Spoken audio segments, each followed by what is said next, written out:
In a city where glass buildings touched the clouds and luxury cars whispered across smooth roads, lived a boy named Ayan.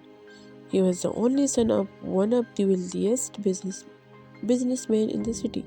His house was more like a palace, marble floors, tall gates, and rooms filled with things most people only dream of. Ayan had everything money could buy: expensive clothes, the latest gadgets, a private tutor, a driver waiting outside every morning.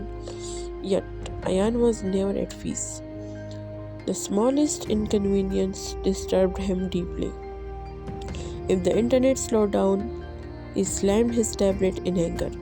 If his shoes got dusty, he refused to walk further. If a task felt difficult, he gave up instantly and complained. Why should I struggle when I have money? His teachers noticed his sharp mind but also his weak patience. His friends slowly drifted away, tired of his constant frustration. Though surrounded by comfort, Ayan felt restless and heavy inside. If it's something important was missing, as if something important was missing. One rainy afternoon, Ayan's father watched him through the window as the boy shouted at his servant over a small mistake. The father, a man who had risen from poverty to success, felt a quiet pain in his heart. That evening, that evening, he called Ayan into his study. Tomorrow, his father said calmly, "You are coming with me. No driver, no pool." Ayan frowned but said nothing. The next morning, they drove far beyond the city, past shiny buildings, past crowded streets, until the road turned narrow and dusty. They reached a construction site where workers were busy building a bridge over a wide, roaring river. Ayan covered his nose. "Why are we here?" His father did not answer. Instead, he handed Ayan a small stone. "Hold this tightly," he said. At first, it felt light, but minutes passed. Then more minutes. Ayan's arm began to ache. Sweat rolled his forehead. "This is heavy," he complained. His father nodded. "Now throw it into the river."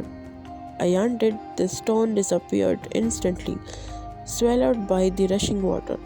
Then his father gave him a large sack filled with stones. "Lift this." Ayan tried. He could not even move it. "Impossible," he snapped. His father looked at the flowing river and said softly, "Son, your life is like this sack. You have strength, resources, and intelligence. But your mind is small and tense.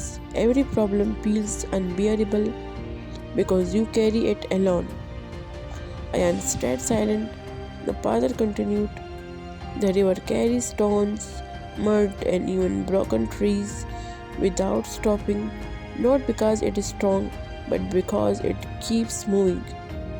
Those words struck Ayan harder than any scolding ever had. On the drive back, the city lights no longer impressed him.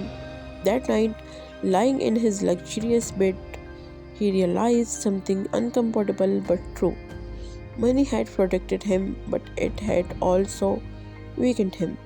From the next day, Ayan began to change. When his tutor gave him a difficult assignment, he did not quit.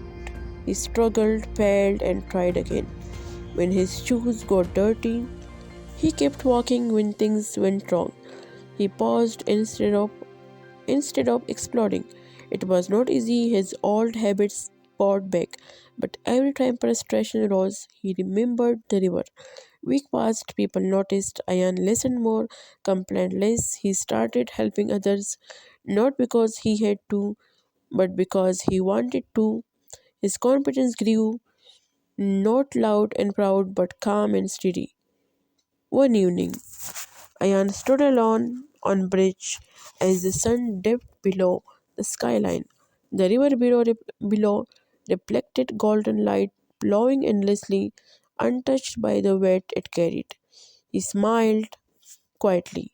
For the first time in his life, he felt rich in the way that truly mattered, because he finally understood strength is not about owning everything. It is about growing big enough to carry anything.